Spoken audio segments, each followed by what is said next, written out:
Are you a mom who experiences constant fatigue and you can't quite put your finger on it? Maybe you get enough sleep, you're getting 7 to 8 hours of sleep every night. Maybe you've been to the doctor and they just kind of dismiss your symptoms and you're just kind of at your wits' end. You're ready to figure out what exactly is causing all of this excessive tiredness and fatigue. Well, today in this video, I'm going to be diving into just that. So, we're going to be uncovering some of the most common but also commonly overlooked symptoms that are causing moms to be extra tired postpartum. So, I want to start off with a little story. And my baby girl is 14 months old. So, when I first gave birth, I really didn't realize how exhausted I was going to be. But not only that, I didn't realize that there was going to be so many things playing into my exhaustion that I wasn't able to even realize or put my finger on. So I just remember months in, probably 6 to 8 months in, I just remember every single day just waking up and not wanting to leave my bed. I just felt like I was glued to my bed constantly and just couldn't muster up the energy just to do the most simple things. I was eating relatively healthy. I was, doing my best to exercise, but I knew it was something deeper. So I began to just do some research and try to figure out, okay, what exactly is going on?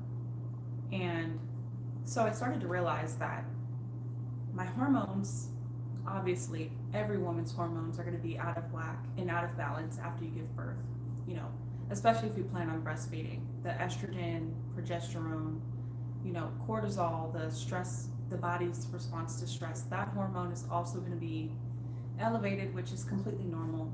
But I also realized that my thyroid hormones were a bit out of whack as well. So, long story short, I began to address my thyroid hormones by just supplementing with some herbal supplements that would address the stress response in my body, and that actually ended up doing wonders. And that, just from doing that alone, I also did some other lifestyle changes as well, but just from that alone, I ended up seeing tremendous results as far as my energy levels went.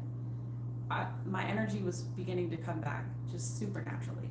So, the first thing I want to get into is I just want to make sure I'm actually trying to watch so I can see your guys' comments as I'm live. So, we are going to go here. Okay, perfect.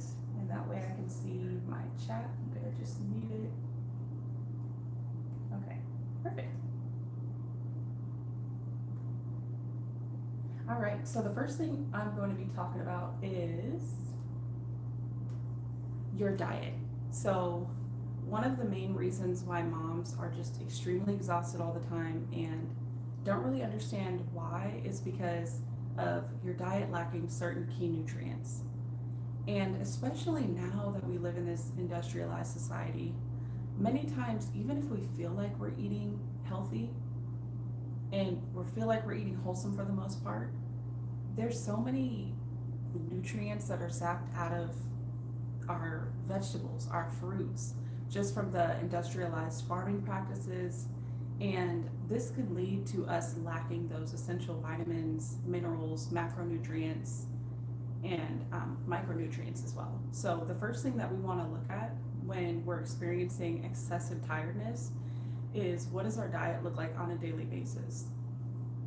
Consistency is key here, because one day you could be eating really well, but if it's kind of all over the place, if it's all over the place every single day, then this can be an issue and this can easily lead to lacking energy. So, one thing I like to do is start my morning off with something nutritious first thing, ideally within the first 30 minutes of waking. And this really helps just to kind of bring that cortisol hormone, or that cortisol response that women typically experience in the morning. It helps to bring that down, and it helps to just give me good energy for the day, and it sets me up for just a day of eating. So if you can start off your day with a nutritious, wholesome meal, then you can be sure that you're actually on the right track for the rest of the day as far as your eating goes. So we want to make sure that we're getting lots of lean and fatty meats, kind of a mixture of that. Red meat is amazing for just restoring iron levels. Fatty, omega-3 rich fish like salmon, tuna. You want to look for a tuna that's lower in mercury. So I like to get yellowfin tuna. That's what we typically eat. You want to make sure you're getting, of course, fruits and vegetables, and just make sure that you're eating nutrient dense foods. So you want to be focusing on whole foods, especially after you give birth. Your body has just lost so many nutrients, and so it's going to be imperative that we actually focus in on restoring those nutrients within our body. So another great thing to do is continue to take your prenatal vitamins. Honestly, I kind of looked at this as an option when I first gave birth. I wasn't like really honed in on the fact that, okay, I need to be taking these like every single day still. But as I did some research, I just realized, okay, my body went through so much, and so I need to be continuing to take my whole food multivitamin. I highly recommend a whole food multivitamin as opposed to synthetic, just because your body is going to recognize whole foods, of course, a lot better than it will a synthetic vitamin. So you definitely want to be taking your whole food multivitamin in addition with a wholesome and balanced diet as well. So if you know that you're a mom that doesn't really pay close attention to your nutrition, or maybe you're just snacking off of your child's plate, maybe you're not really eating throughout the day and nourishing your body, especially if you're breastfeeding, because when you're breastfeeding, you're putting out calories, you're putting out carbohydrates, you're giving that to your baby. So that's a big reason on why you want to make sure that you're even more nourished, especially if you're breastfeeding. And so yeah, that's the first thing we need to highlight and take a look at, is how our nutrition is. If we can get a hold of our nutrition and, obviously take it one step at a time, because if you're really struggling, then you don't just want to try to jump into eating all the whole foods. I get everybody's on a different path as far as that goes, but you do want to begin to take it more seriously, because that will make a huge impact on your energy levels. So the next thing we are talking about is, the next thing I want to talk about is not prioritizing your health. Now, this seems obvious, but in the same sense, I feel like us as moms, we get so caught up in doing everything for everybody else. We just have a long list of things to do every single day, even things we don't anticipate, things that we don't even plan for. We are just multitasking all day. We're cooking, we're changing diapers, we're doing all the things as moms. And what tends to get left on the back burner when we're focused on everybody else but ourselves? Us. We tend to get left on the back burner. And obviously, it makes sense. We have to take care of our home, we have to take care of our husbands, our children, and that's our duty as moms. But it's also our duty to be a good steward over our own bodies and over our own well-being as well. And I understand that can be hard when you're in the midst of motherhood, especially when you're freshly postpartum or you have toddlers running around. It can be easier said than done to be like, you know what, I need to carve out 30 minutes a day for myself to just do something that brings me peace, do something that I enjoy, do something that brings your stress levels down. And it can really be so simple. So a couple things I like to do is start my mornings off slow. I know my baby girl, when she gets up, she might be ready to start running around the house and tearing stuff up and doing her toddler thing, and that's cool. That's completely fine. But I know for me, I can still use that as a moment to just kind of relax, not have any devices in my face, not have the TV blaring, and I like silence, aside from baby girl. But I like to just maybe get in the Word of God, you know, and meditate on the Word of God. That brings tremendous peace. I think to anybody that could be absolutely beneficial. So that's one thing I highly recommend is get in the Word of God, meditate on the Word of God, say small prayers throughout your morning just of gratitude and gratefulness and thankfulness. If you're feeling like you're stressed when you wake up, if you feel like you're lacking peace, if you feel like you're lacking joy, you know, the Word of God says as believers that He freely gives us these things, that all we have to do is ask. So if we ask the Lord for peace, He will give us peace. And I feel like that's something that is it's like such a simple practice, but it's so powerful because even in the midst of a chaotic day, right, you might not be able to escape the chaos that happens in the day to day, depending on what stage of motherhood you're in. But when you invite the Lord into your space and you say, Lord, as you see, this is tough. You know, as you see, I need peace right now. I need joy right now. I need your strength. I can't do this alone.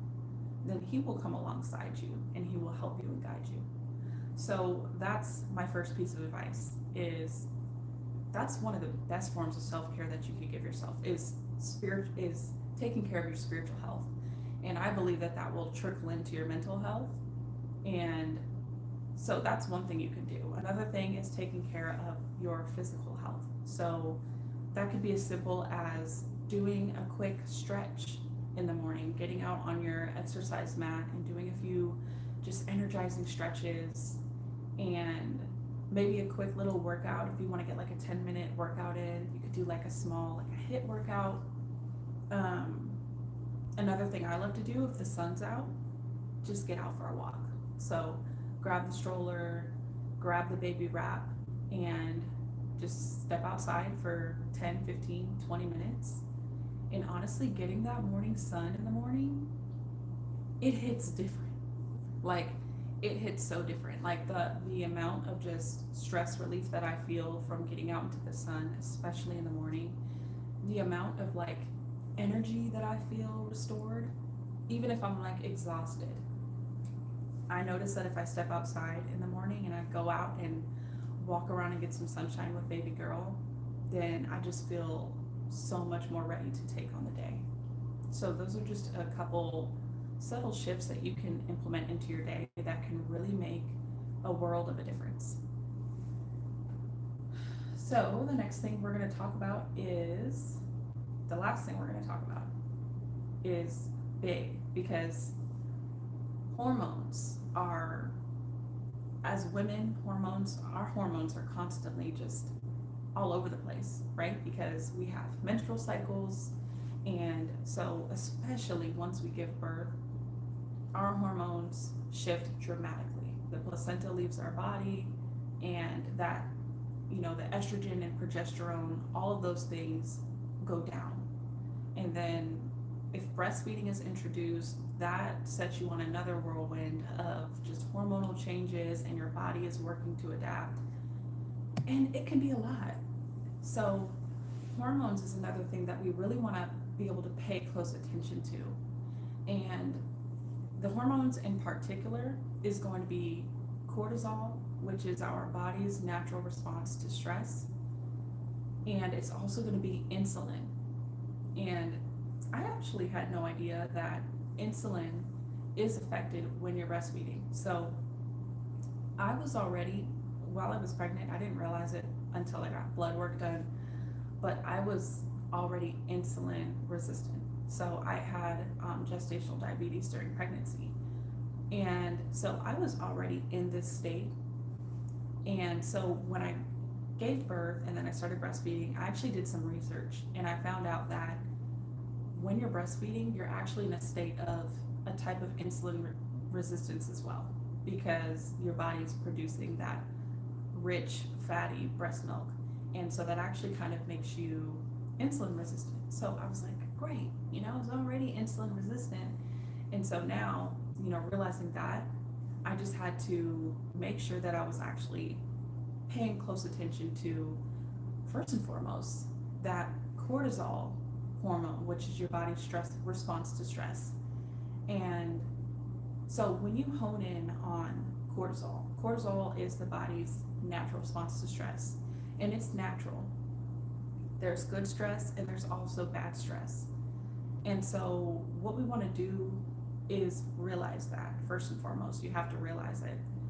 And really, it's just as simple as doing things throughout the day that are going to counteract that stress. So things that I just mentioned, essentially, things of that nature. Doing more of the things that you enjoy. Getting more exercise is definitely key to also lowering that cortisol hormone response as well. Eating healthy. All of these things are going to contribute to balancing your cortisol. So that way, as far as your insulin sensitivity, that can actually cause your insulin sensitivity to be improved by addressing cortisol. So hormones can get a little tricky and a little confusing, but I don't want to talk about all of our hormones.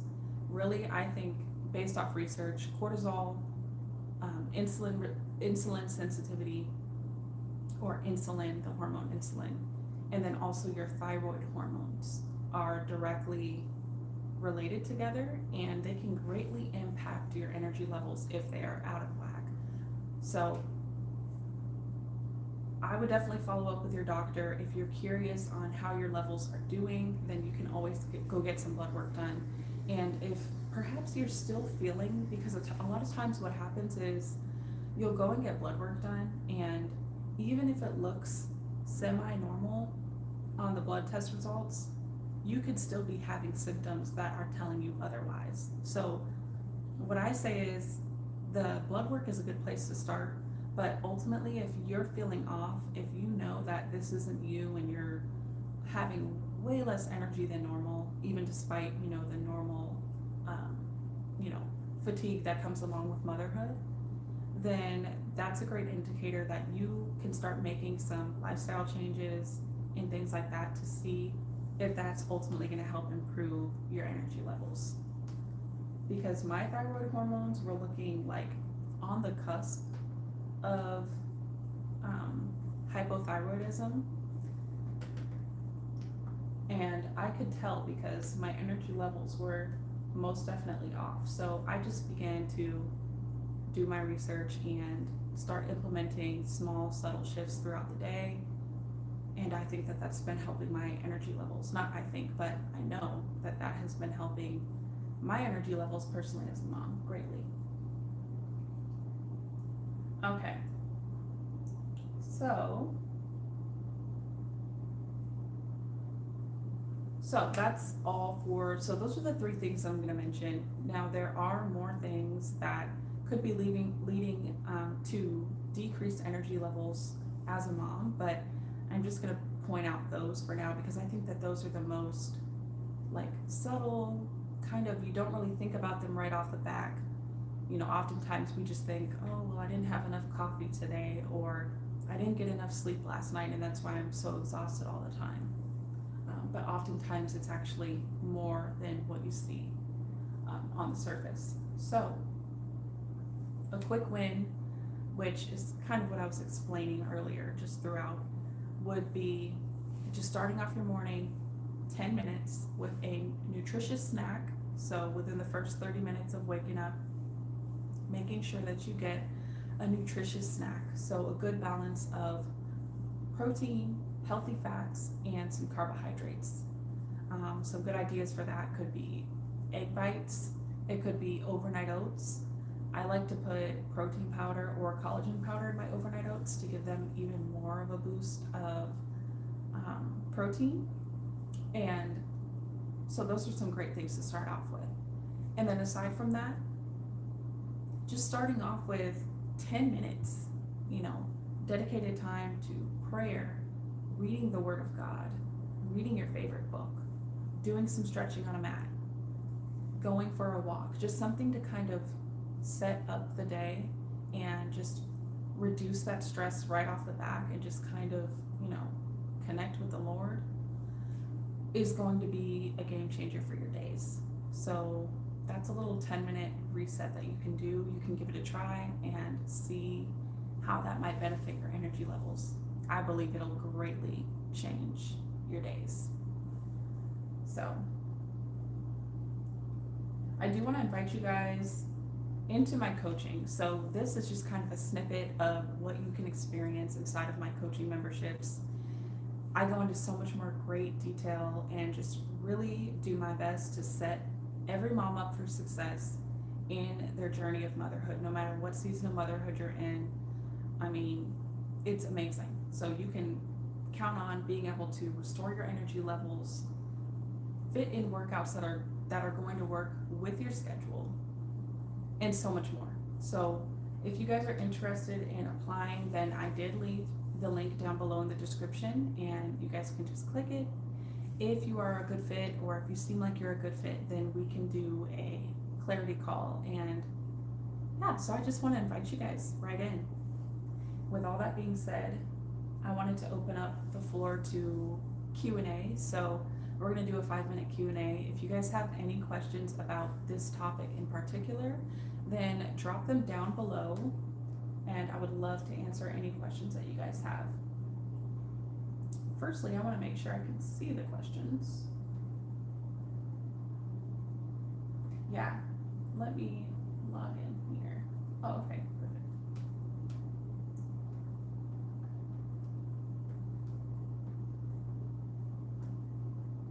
I'm wondering why it won't let me see it. All right, let me see.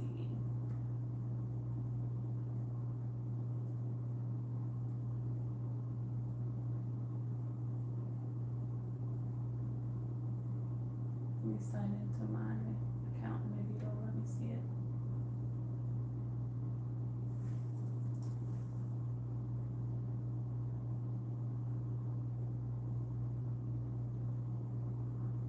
Okay, that's kind of weird.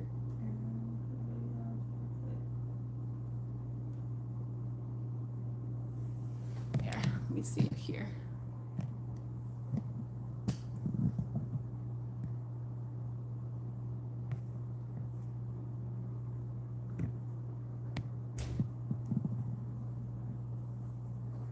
Okay, yeah, I'm not seeing join the conversation to interact.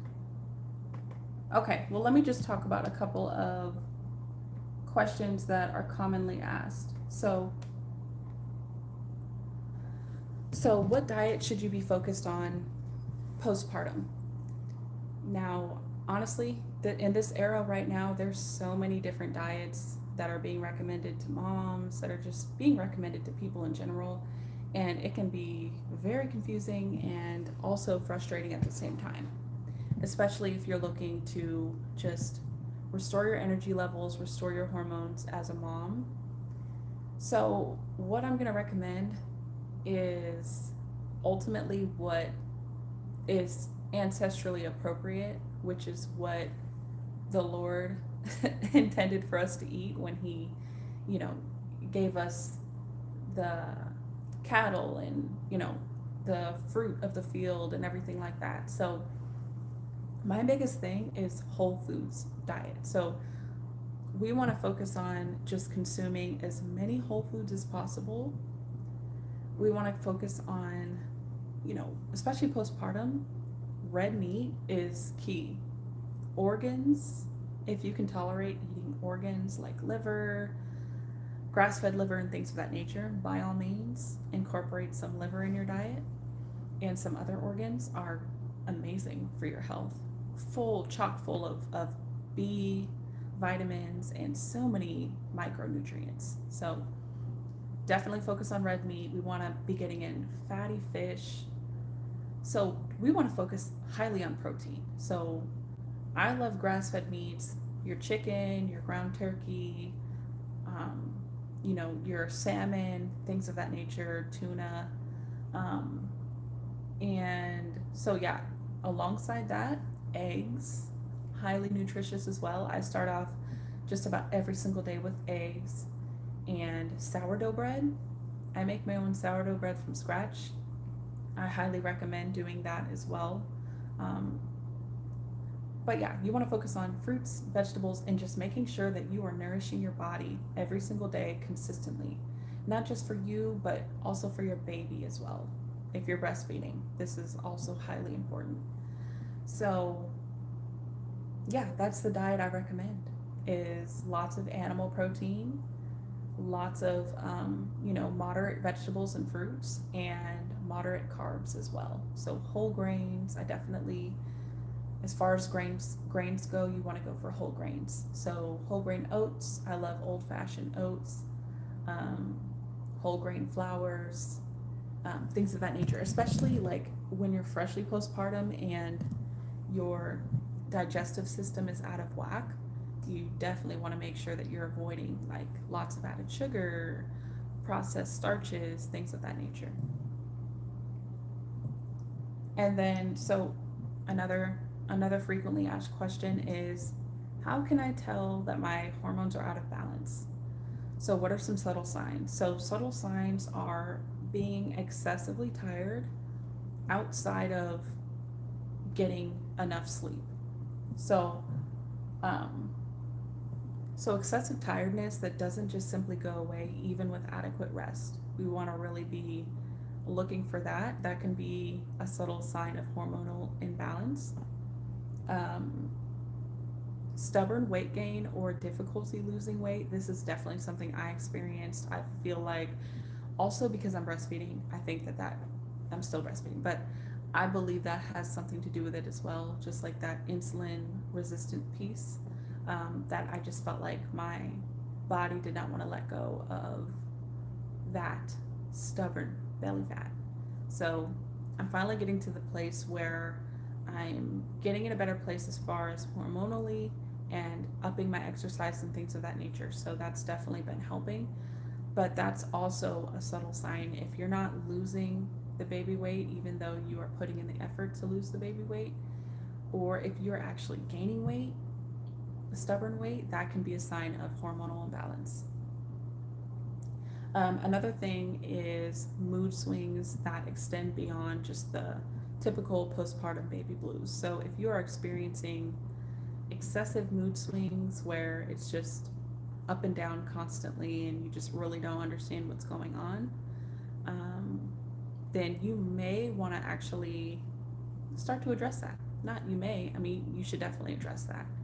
And that could be through multiple different ways. I mean, I like to combine a holistic approach when it comes to dealing with really any health concern, whether it be mental or physical.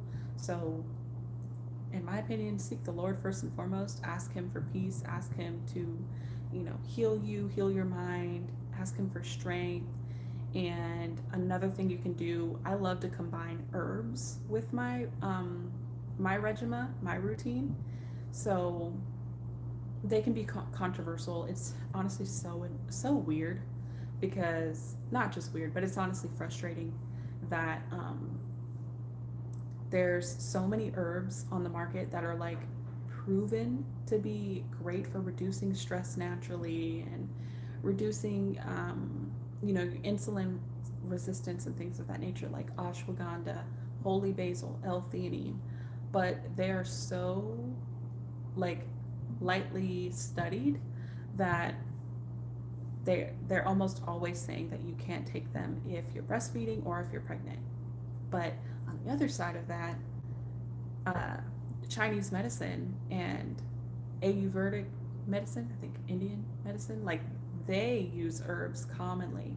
Their first response to any sort of health ailment or anything like that is not pharmaceuticals like it is here in the US. So it's frustrating because like you can't even really do research on Google anyway. So I think what I should do is probably just get a book of like herbs, like Chinese medicine herbs, and see what they recommend, because a lot of times they recommend against what like the CDC recommends. And so, yeah. So yeah, that is what I recommend as far as that goes. Baby girl just woke up. She is crying in the background. I'm not sure if you guys can hear that, but that is all that I have for you guys today. So again, if you guys would like to work with me and actually dive deeper into coaching, then hit the link in that description, in the description box below. And until next time.